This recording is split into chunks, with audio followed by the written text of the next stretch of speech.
Praise the Lord to everyone. ఈరోజు దేవుడు మనందరితో మాట్లాడేటువంటి మాట ఏంటనంటే, కాబట్టి యెహోవా ఇలాగు సెలవిచ్చెను, నీవు నా తట్టు తిరిగిన ఎడల నీవు నా సన్నిధిని నిలుచున్నట్లు నేను నిన్ను తిరిగి రప్పింతును.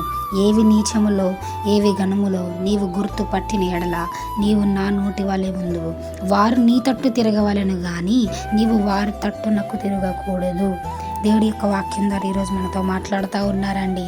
దేవుని తట్టు మనం తిరిగితే దేవుని యొక్క సన్నిధిలో నిలిచినట్లు దేవుడు మళ్ళీ మనల్ని తిరిగి ఆయన దగ్గరికి రప్పిస్తాడంట. ఏవి రైట్ ఏవి రాంగ్ వన్ మనం గుర్తుపడితే దేవుని యొక్క నోటి వలె మనం ఉంటామంట.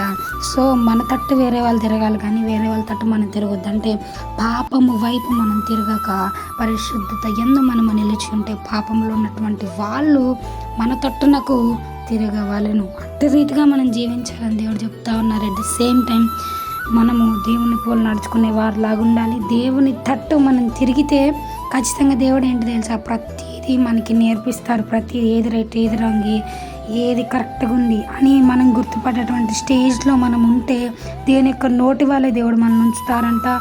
దేవుడి యొక్క ఆత్మ యందు మనల్ని నడిపిస్తారు.